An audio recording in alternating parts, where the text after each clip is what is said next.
Good afternoon, everyone. Welcome back to Murray Men on Politics. I'm Keir Murray, a local political consultant and public affairs consultant. I'm joined by my dad, University of Houston professor, Dr. Richard Murray. Hi, Dad. How are you? I'm just fine. Well, here we are. It's been a little over 3 months since our last uh, session that we did, which I believe was on June 15th.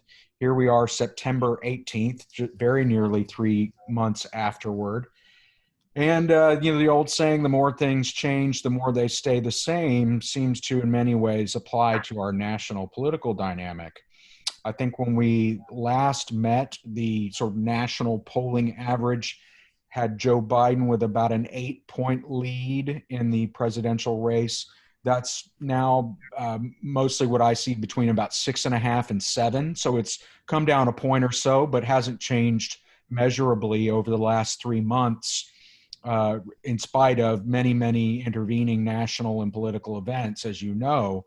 And of course, both parties have now had their conventions, such as they were in virtual or more virtual for the Democratic form, and the Republicans did their convention as well. The nominations are set. Early voting by mail has begun in some states, and I believe in Virginia today began in person for the first time ever. Here in Texas, we should see mail ballots going out sometime soon, a subject we'll get to a little bit later. And of course, in-person early voting here starts on the 13th of October.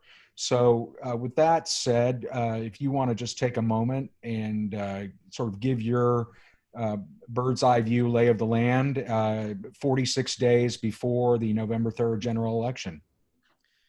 First, why has the race been so stable? As you say, 90 days ago, just about the same polling averages, but a lot's happened. We've had a vice presidential choice made by Joe Biden. We've had, a number of campaign appearances by Trump now, a number in person. Biden's starting to do more of that. We're seeing the money situation change a good bit, but the basics of the race don't seem to. And I think that reflects the fact that the great constant is Donald John Trump. Since June 16th, 2015, he's really sucked a lot of the oxygen out of the political room, just dominating because that's where he loves to be and comfortable. And he says things that are newsworthy. And, he's still the same guy he was 5 years and 3 months ago when he suddenly got into presidential politics. And of course, Joe Biden is an unusually well-known challenger, having served nearly 30 years in the Senate and then 8 years as vice president. So we knew a lot more about these candidates. Very often there's an imbalance. One candidate's well known, the other not, and that is not the case. This election, is taking place in a country that even before Trump was deeply polarized. So most voters are dug in. They're not going to move. The only question is which ones are more motivated to show up and vote, and that's what we're going to start finding out. In that regard, you mentioned the early voting. There's a great website I would urge our viewers, listeners to check in on periodically, and that's Michael McDonald at the University of Florida. He has the U.S. Elections Project, and he's tracking virtually every day, every state that's having vote by mail or early voting. I went on this morning, and the first two states that are starting to report returned ballots, Wisconsin, a few hundred, but there are already over 100,000 ballots returned in North Carolina. And as we've been generally seeing, Democrats start off more enthusiastic by far of voting by mail. So that of the returned ballots in North Carolina, 55% were from registered Democrats, only 15% from registered Republicans, and the other 30 were no affiliation. But that's a good sight to watch because most of us think that this election is, at least 50 and maybe 60 or 70% of the vote will be cast before, quote, election day on November 3rd. Yeah, and I think that the mail ballot question is interesting because, as we know, the president has made allegations about the possible fraudulent activity and abuse around voting by mail, at least for certain constituencies in the United States. To some degree, that seems to have affected public opinion about which voters are now inclined to use vote by mail and those who are not. In addition, you throw into the mix the controversy surrounding the U.S. Postal Service some allege efforts by the Postmaster General, a presidential appointee, to um, let us say, lessen the ability of the Postal Service's ability to process mail, including mail ballots, which also more recently seems to have had some effect on Democratic voters' intentions about voting by mail. Not quite as many of them now saying as they plan to do that as they maybe had a month or two ago. What do you make of the whole sort of the allegations of fraud and vote by mail and how that's run along polarized lines, as well as the controversy surrounding the post office? Well, I think from a traditional political marketing perspective, the president's behavior has been self-destructive, because if you're going to have so many people voting early, you want to encourage your side certainly to vote as much as possible. Because if you're way behind on election day, who knows what's going to be going on then. Maybe this virus comes back with a vengeance by the first week in November. So I think in any campaign, you kind of like to have your votes in the can, and it looks like the Democrats will start off with a big initial advantage there. Something that I think we now know that we didn't know on June 15th, Texas is a battleground state. We didn't know that in June because realistically, if Bernie Sanders had been the Democratic nominee, Texas would not be in play. And quite possibly if Elizabeth Warren had been the nominee. But, we know it's Joe Biden. We know he picked Kamala Harris, who I think will help in Texas for reasons we'll get to hopefully today and in future broadcasts. We also know that the initial big financial advantage, because Trump declared the day after he was inaugurated, has been raising money, for almost 4 years. He's raised, I think, $1.1 billion, but he spent much of that. Biden, of course, ran a shoestring campaign because he couldn't raise any money back when he was competing with all these other Democrats. But once he became the sole candidate, and now with the picking of Kamala Harris, he's had a shower of dollars. He raised more money in August, $364 million, than anybody's ever raised. So you've sort of flipped the money deal. Trump now, who says maybe he'll write a check for his own campaign, but don't count on that. He's notoriously stingy with his own money. Is low on funds, and being out advertised on television this week by roughly 2-1. And that's very relevant for Texas, because I don't think we're going to see much of any Trump money in Texas, because he's got plenty to try to protect in Florida and the upper Midwest, Arizona. But Biden is putting some resources into Texas. Not a lot, but probably, relatively speaking, more than we'll see from the Trump campaign. So we're going to be in play. I think we've had a slowdown in registration that looks like it's starting to pick back up here in the last weeks while people can still register. And I think it's the 5th of October. Yes, is the last date that you can register and vote. But we had already added about 1.5 million voters compared to the 2016 voter rolls. And I think we're one of those states that will be a turnout state. A low turnout in Texas, I think Trump holds the state. By low, I mean 9 to 9.5 million, up a little bit from 2016. At 10 million, I think the Democrats started getting very competitive. At 10.5 million voters, I think Texas likely goes for Joe Biden based on what we know today. Yeah, and I've been struck by, we talked about at the outset the sort of the remarkable stability of the presidential race nationally, but it's been remarkably stable in Texas as well. Not just from 3 months ago, but frankly, from more like 15 months ago. If you looked at polling throughout the latter half of 2019, as well as rolling into 2020, it showed the state basically tied between, Donald Trump and a Democratic presidential nominee, or evaluating his job approval and disapproval. Not much has changed in that period of time, despite the fact that, as you say, there hasn't been the kind of investment in Texas by the political parties or national candidates that we see in some other parts of the country. Why do you think that is? That Texas remains sort of stubbornly up for grabs, despite its historic tendency to maybe seem that way at first, and then drift solidly into the Republican column as the fall gets going. What do you think explains it? Well, I think first, that Texan Matthew Dowd, who of course worked for George W. Bush and now is a commentator for ABC News, the single most important thing to watch when a president's seeking re-election is their job approval. Because after a full term, or nearly a full term, and especially with a president as visible as Trump, most people have formed an opinion. And talk about stability. We've never seen an opinion of a president be as stable as we have with Donald Trump. I mean, most people bounce around. Obama is pretty stable, but he would sag and go back up.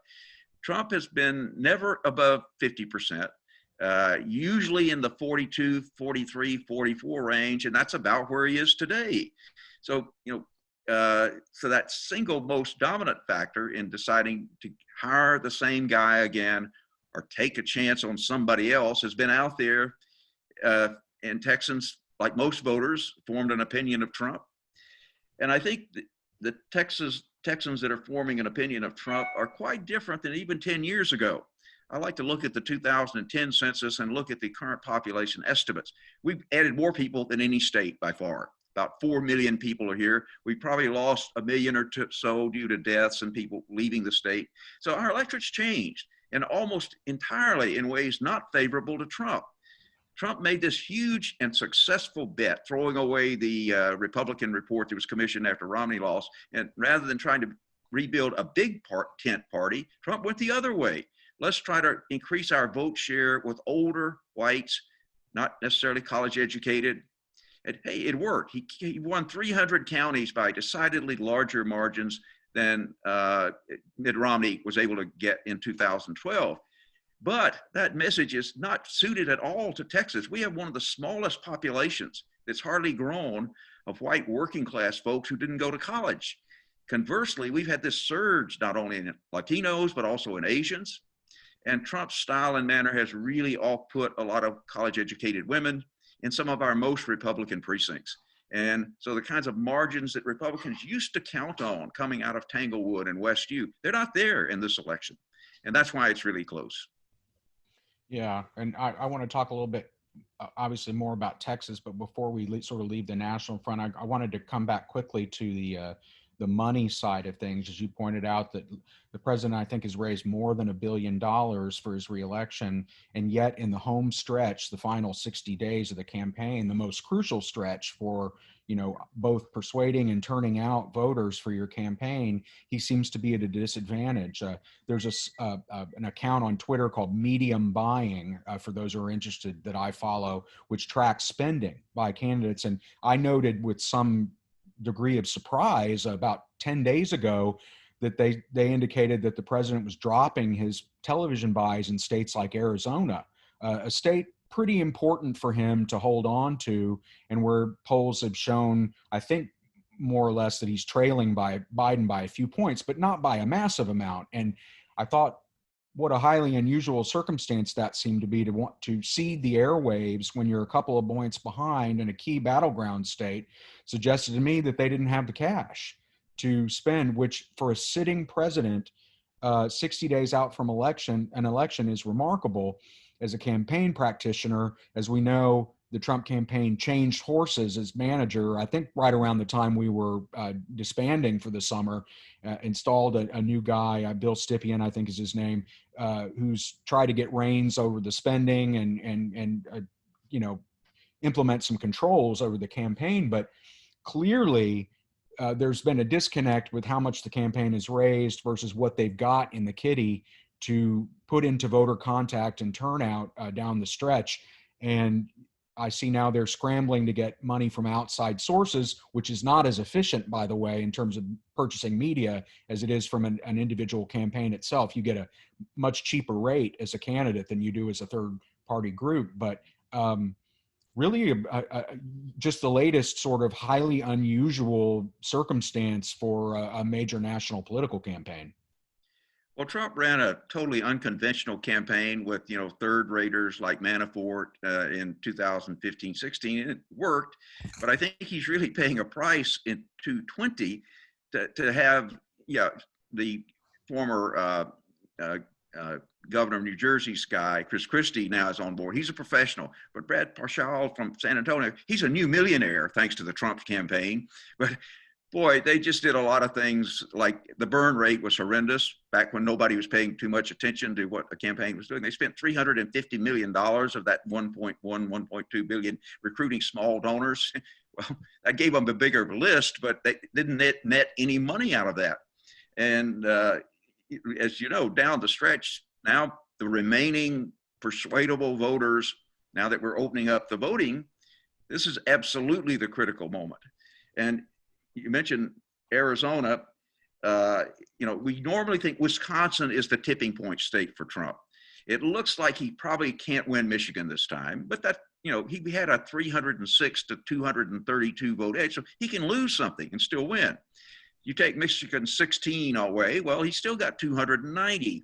You take Pennsylvania, which is going to be a tough state. I mean, Biden's obviously thinks Pennsylvania is probably absolutely keystone to his campaign, and he's, right by it in Delaware. But And that's a still native of the state, right? yeah. Yeah. That gets you down to 270. In other words, at that point, you've got no margin of error. If you lose Wisconsin, even with holding Florida, you've lost the race. But there are a lot of different paths open for the Democrats now, and one is Arizona. There are 11 electoral votes in Arizona.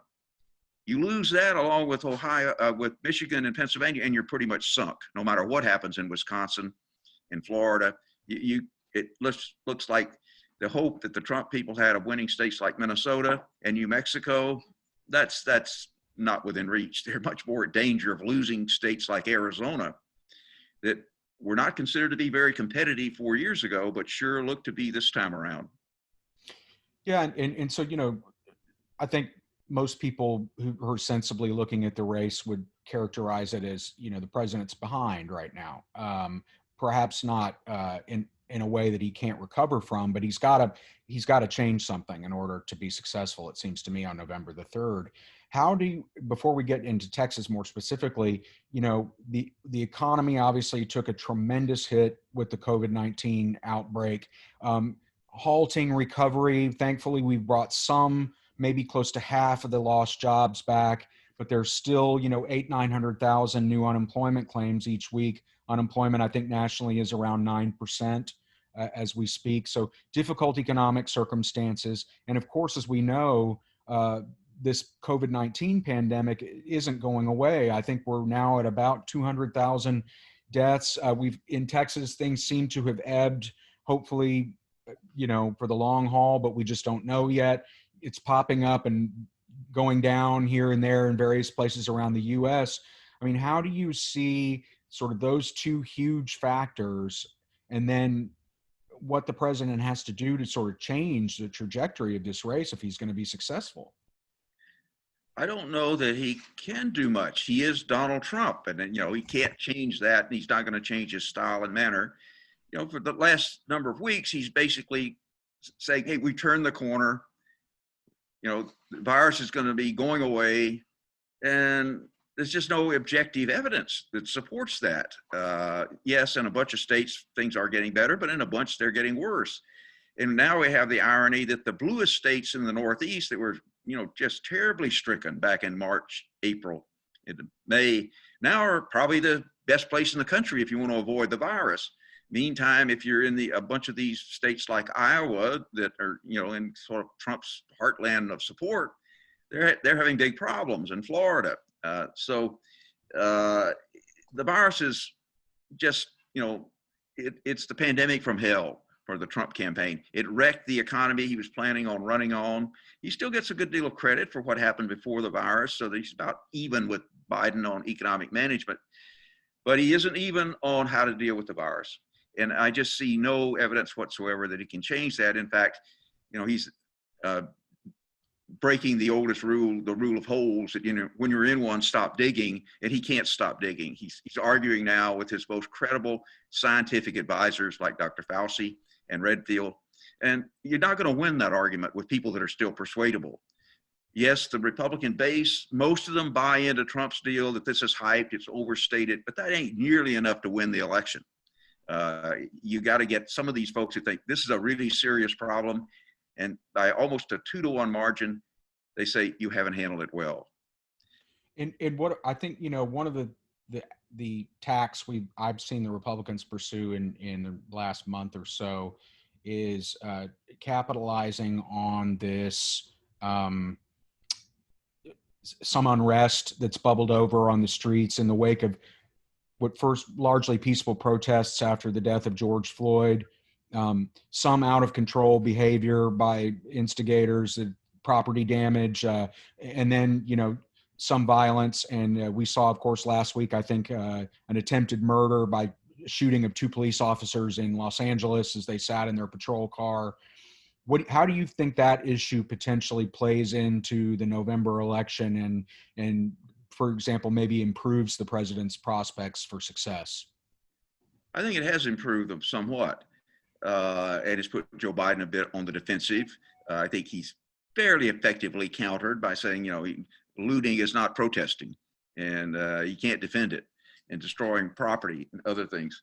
So, it's an issue that Biden has some exposure on, but that there again, he's benefiting from having a long political career, served 8 years in administration that, relatively speaking, didn't have a lot of violence in the streets. And this country, I don't think, is prepared to respond as we did in 1968, when there was much more violence and assassinations. And the country was really, really stretched out. And George C. Wallace, of course, ran a kind of campaign. Trump's running now, a campaign of fear. But he wasn't a major party nominee, but he affected the race, and Nixon ended up winning. But the country's different in 2020, 52 years later. We're much more racially and ethnically diverse. So that back in 1968, there were about 10% of the electorate was black, and most everybody else was white. We were a 90-10 country. Now we expect that white voters will make up about 68% of the 150 to 60 million people who vote. So there's a very, very large minority vote now that didn't exist. And I think minority communities, with some exceptions, the Cuban Americans in Florida being perhaps the most relevant to this election, are pretty leery of buying into this Trumpian sort of appeal to white voters based on they're coming for you. They're going to overrun the suburbs. That doesn't seem to be working in the suburbs to the extent we're seeing any polling. And I think the suburbs offers sort of a good segue to move into Texas, right? And we've already discussed that, at the presidential race, at least as far as Texas goes, looks remarkably stable. I think we've talked about in prior sessions that, the urban versus rural divide is clear in Texas, right? Big cities are pretty blue in this state, and the countryside, the rural Texas counties are deep, deep red now. That was solidified in 2018 when I think, it's pretty clear that the rural vote is what saved Ted Cruz in the race against Beto O'Rourke. The suburbs have become the battleground, as we've talked about nationally, but very much so here in Texas, both for, seems to me, the statewide vote, but also critically for congressional and legislative races. There are as many, I think, as 8 or 10 congressional seats in the state, which could be competitive this fall that are Republican held. A couple of Democratic seats that were picked up in 2018, I think, are viewed as competitive. One in the Dallas area, one Congresswoman Fletcher here in Houston. So put those together, maybe as many as a dozen seats, virtually all centered in the suburban big metro areas of Texas. There was a poll that came out a couple of days ago that just turned my head, and it was of the 3rd congressional district, which is in the Plano area, north of Dallas, I think Collin County and that surrounding area. I think this was a district that Romney won by more than 30 points in 2012, and Trump won it handily in 2016. The Van Taylor, who was a former member of the Texas legislature, is the new congressman in that district and is being challenged by a woman named Lulu Sikely, I think is her name. He was ahead by 1 point.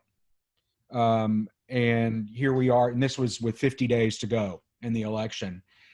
That to me is just sort of a singular example of what is changing in Texas, right? And why the state as a whole is competitive, but also why many of these congressional and legislative seats are going to be very hard fought over the coming weeks.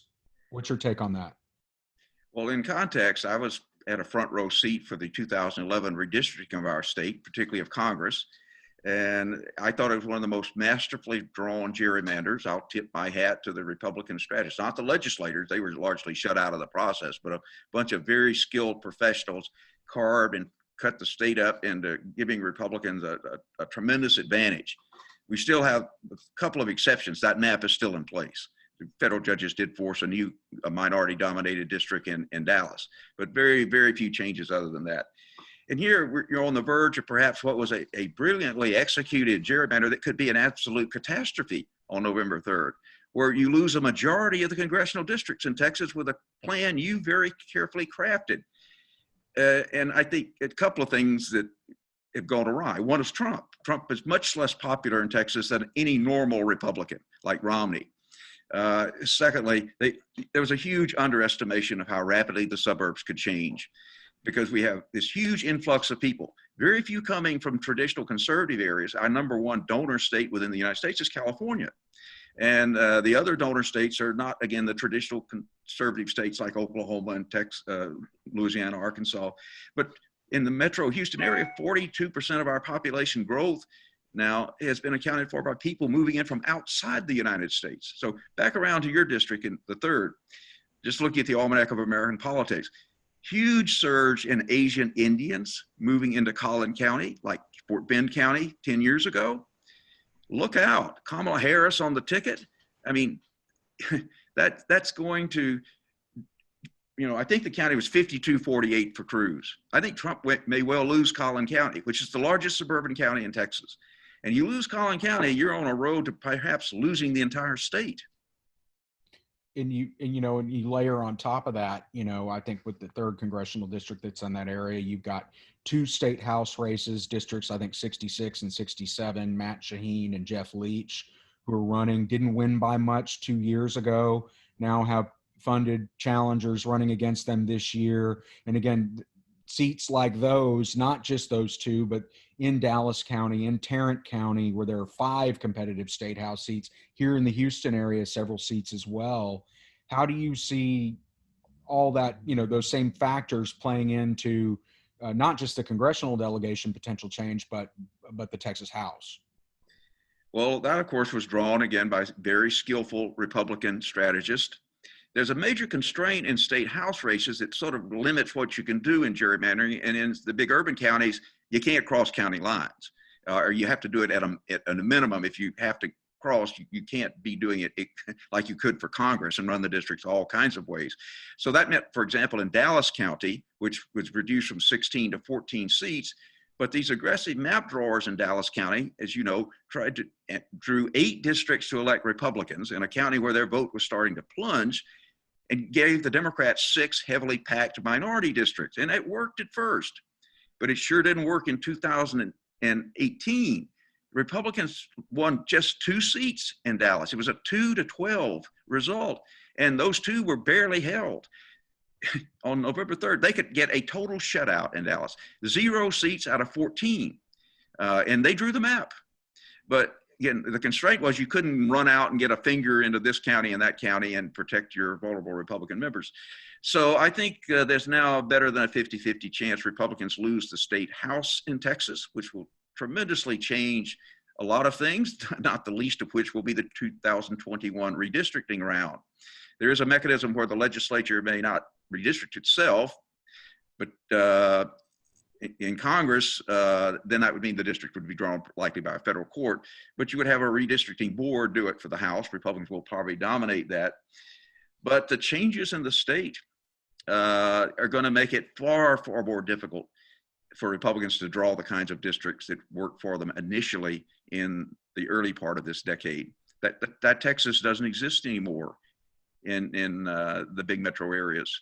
And of course, with regard to congressional seats, it's estimated that the state will add either 2 or 3 new seats.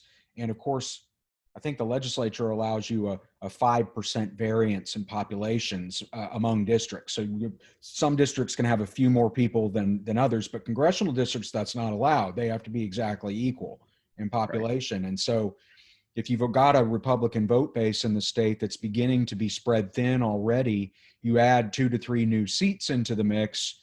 It seems to me it makes it more difficult to draw the kinds of dominant maps that you did 10 years ago. For example, you've got 3 West Texas-based conservative seats, but they're not growing enough to justify their current boundaries. They're going to have to be extended more toward Dallas-Fort Worth. Well, you've got the the Republicans in those areas already that can't afford to give up a lot. So it's going to be a real challenge, even if Republicans control the map, because of the changes in the population. And again, with congressional districts, you got to put them all right on the same dime. It'll take about 745,000 people to justify a congressional district, and that's a hard and fast rule. And you can't fudge it. And so, with regard to Texas, I want to talk about voting, and and that sort of ties in here locally with Harris County. We talked about the sort of idea of people wanting to vote by mail because of COVID. Maybe pretty partisan split on that. I think here in Texas as well as around the country. Some changes we've seen here, of course, the new county clerk, Chris Hollins, here in Harris County, already has sent a vote by mail application to every eligible voter in Harris County, 65 and over, disabled, and those who I think who are residing outside the state but are still registered here. I think that's about 300,000 folks. But as you know, we're approaching 2.5 million registered voters in Harris County. We'll probably be pretty close to that when registration closes. He has indicated a desire to send a vote by mail application to every voter in Harris County and let them determine whether or not they deem themselves eligible to cast their ballot that way. This is, not surprisingly, has precipitated a legal challenge. Ken Paxton, the Attorney General in the state of Texas, sued the clerk to stop him from doing this.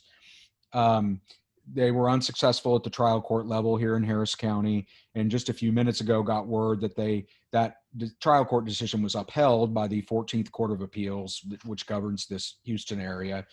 Not surprisingly, this will head to the Texas Supreme Court, which is a 9-0 Republican-held court.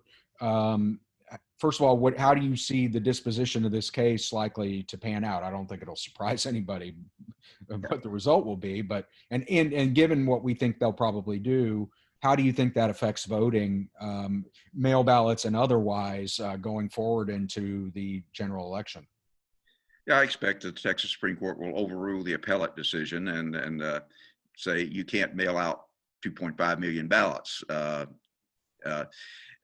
But I think it means we likely will end up doing what we were already trending in. We will largely in Harris County and around the state have vote in person early. As you know, the governor facing pressure to do something to ease voting with the virus raging, extended the early vote period, which is normally about 11 or 12 days, so that now runs from the 13th of October to, I guess, the 30th of October. That's right. So we have a very long window. Most of the local jurisdictions, particularly the core counties like Harris and Dallas, Travis, Bear, Democrats control the local process. So the local elected officials in these counties are generally trying to open up as many polling places as possible, expand the hours. So I think we'll have a tremendous in-person vote. We'll certainly have more vote by mail. In our county in 2016, we had 100,000 mail ballots. That was about 7% of the total. I think we'll probably double that, maybe get to 15%, get to 250,000 people sending in a mail ballot. But I think we'll have something like 1 million votes in person early. With plenty of forewarning and a clerk that's been well funded by the local commissioners court, we're going to have a lot more early vote stations. Their hours are going to be longer. If you fear being too close to people, go vote at the NRG football stadium. There's plenty of room out there. So I think we won't have a Wisconsin type meltdown in Texas in voting. I think we'll mostly have voted ourselves out before November 3rd. Some by mail, a lot more in person. Because we have the resources in these urban counties to open additional sites, hire more workers, and I think protect people who are concerned about their health in getting out of their home to exercise their political rights. Yeah, and I wanted to sort of, on top of that, look at the notion of, it seems to me, two other factors that have to be concerned in this thinking about voting. One is, as we know, this will be the first general election in recent memory where straight ticket voting is no longer an option for Texans. In a rural county with not very many races on the ballot relative to a big urban county, maybe not such a big deal. But here in Harris County, for example, where we have one of the longest ballots in America, that is going to increase the time voters need to cast their ballot. On top of that, given that we are still dealing with the effects of the COVID-19 pandemic, social distancing and things like machine sanitation that will need to occur between voters, I think ostensibly we can also expect will slow the process down. I saw the clerk's office in a social media post today mention that they'd conducted an internal study that suggested that all of these changes together could result in the average vote time going from about 2 minutes per voter to as many as 15 minutes per voter. That obviously is a big difference. Do you think that the increased number of locations, which I think they've about tripled for early voting, as well as the lengthened number of days, the lengthened hours, the clerk has said they will go to 10 p.m. on some nights, and there's the last period of voting where they're going to go for 36 hours straight, where the polls will be open. Even with those mitigating factors, do you think that has a potential to grind this process to, if not a halt, at least really slow it down? I think we're probably overestimating how long it's going to take people to vote. A couple of points. We're the biggest county by far in the state, but we have a lot shorter ballot in 2020 than we had in 2018 when straight ticket voting was permitted. There just aren't nearly as many judges up in the presidential year as in the year of the governor. In our county, and even more so in Dallas County, Travis County, many of the races are uncontested and go to the bottom of the ballot. So you're not going to have that many contested races. Certainly we had about 75, I think, in 2018. I think total this time around 20 to 25. And if you've got voters showing up with the mentality, I'm here to vote for the president and that's it, and I'm here to vote against, most of those voters are going to be behavioral straight ticket voters. They're just going to go down and hit every R and every D, and that doesn't take you much time on these dial machines that we have. So I think a lot of people that have made up their mind can vote in 2 or 3 minutes, even if following the ballot pretty far down. There will be more drop off. Over 2/3 of voters in 2018 cast a straight ticket vote. But still a lot of people went down the ballot and voted individually. Now we all have to. But again, most of us are partisans now. We're locked into our side, and we don't know anything about most of these people down ballot. So most of us are going to just vote for all the Republicans or all the Democrats, excepting a few neighborhoods like Sarah Davis's House district that is chock full of ticket splitters. But most of Harris County is not. Just about everybody gets the same vote, except in Jim Murphy and Sarah Davis's as House districts. So I think we'll vote more quickly than people imagine because we have a shorter contested ballot, and most people are locked in now. Okay, I think that's probably a good place to wrap our prepared remarks. I have one question so far in the chat that I'll get to, and I just want to remind folks, if you have a question you'd like us to address in the next 5 to 10 minutes, just type it into the chat and we'll see if we can get to it. The one we do have is, how many faithful Trump voters do you think may be concealing their real intentions from pollsters? Some, I assume, and probably fewer on the Democratic side. But there's not a lot of evidence that was a big factor in, quote, the poll missing the result in 2016. The big problem is the Pew organization, a nonpartisan operation that does an awful lot of polling, but not election day polling per se. The problem in 2016 was the turnout, the way the pollsters didn't correct for the fact that when you complete the interviews, they were disproportionately with persons who had a college education.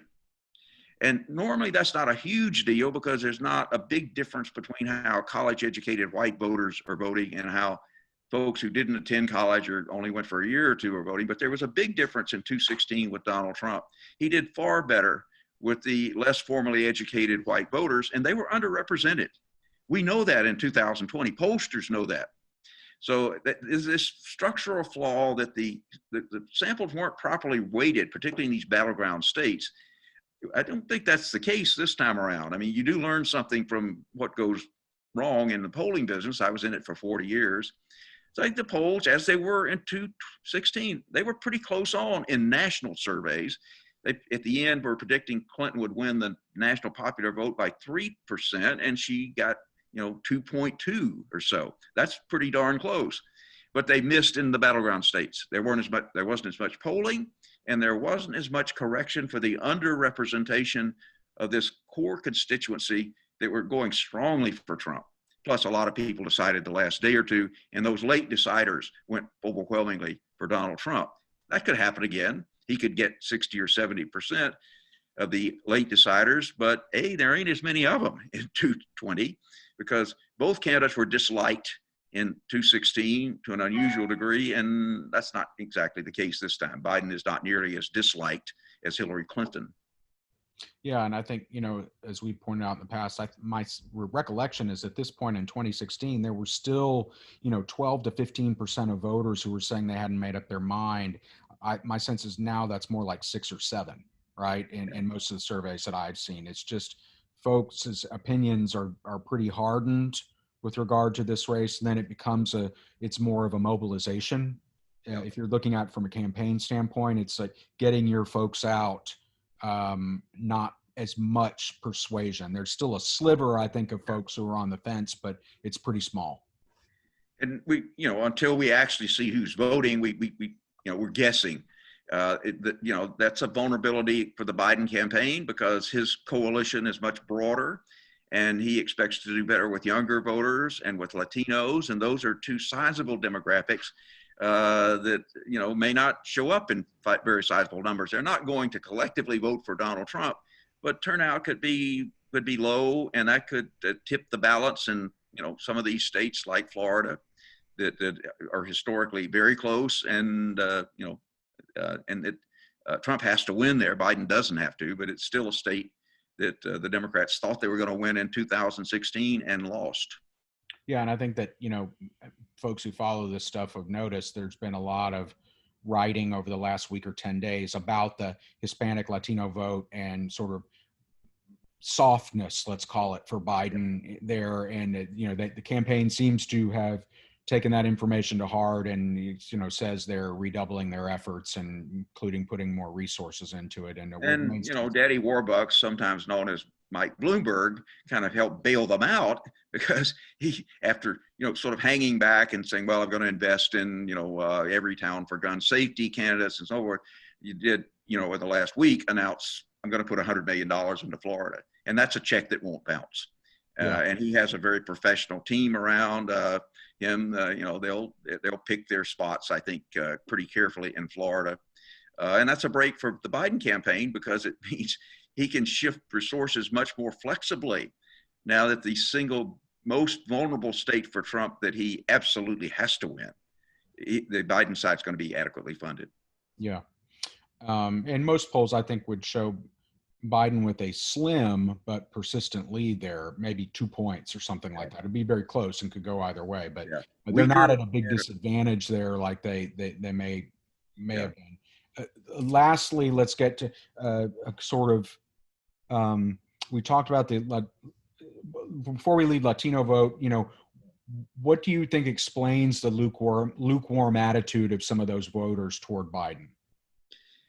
Well, he comes from a part of the country that has very few Hispanics. There's a lot of blacks in Delaware, mostly white state.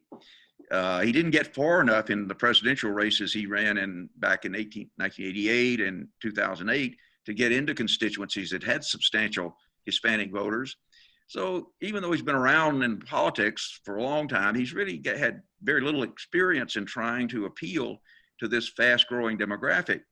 And in 2016, Bernie Sanders put a huge effort in and was quite successful, in attracting support, particularly from young Latinos. That's one of the reasons he won a resounding victory in Nevada.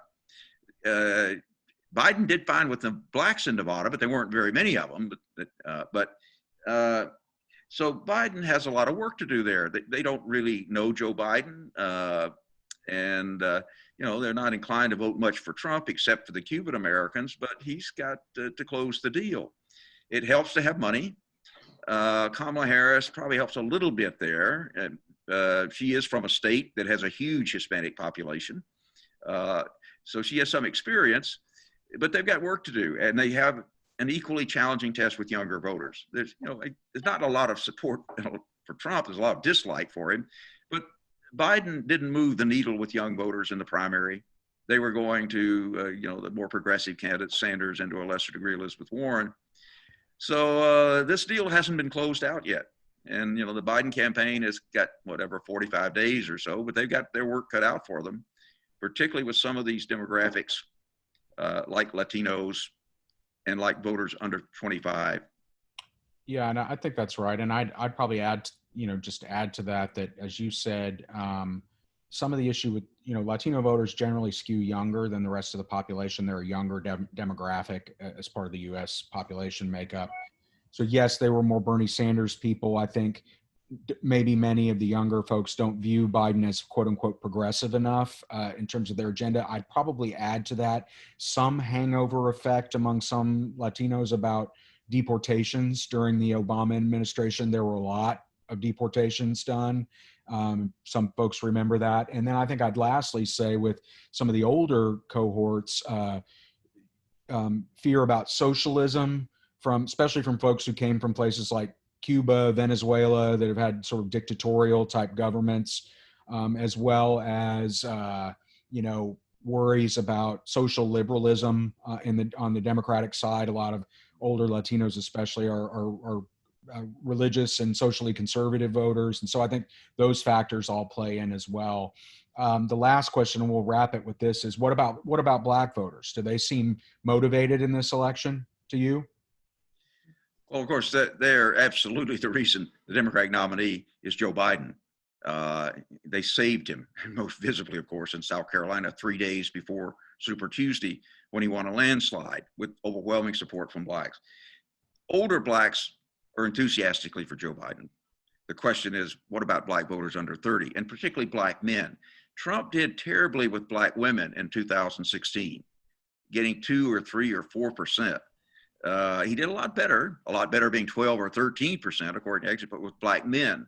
So the two things to watch, I think, are, trying to shore up your support with Black men and younger African Americans. Again, that's work to be done.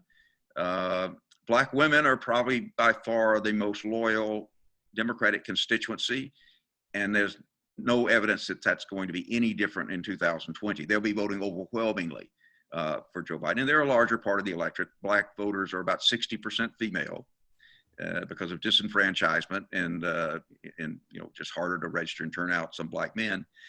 But he's not going to run as well as Obama. That was a unique situation, less so in 2012 than in 2008. But I think Black support will be percentage-wise in our heavily African-American precincts in Dallas and Houston. They'll be 97-3 or so, a little less than Obama got, but the margins will be fine. But suburban Blacks that are living in precincts that are not dominated by African-American voters, well, more work to be done there. Okay. Well, I think that's probably a good place to call it for the day. Welcome back, and thanks everyone for joining us. I will add this recording to YouTube, and we'll be in touch about next week's broadcast. I guess we've got about 6 more of these, or 5 or 6, I can't remember, before the election, but it's going to be a fascinating 43, 44, 45 days, whatever we're at. So yeah, I think we ought to do an autopsy after the election and sort of right. see what went right and what went wrong for these campaigns. Absolutely. Okay, everybody, well, enjoy your weekend, and thanks for joining us, and we'll see you next time. Bye-bye.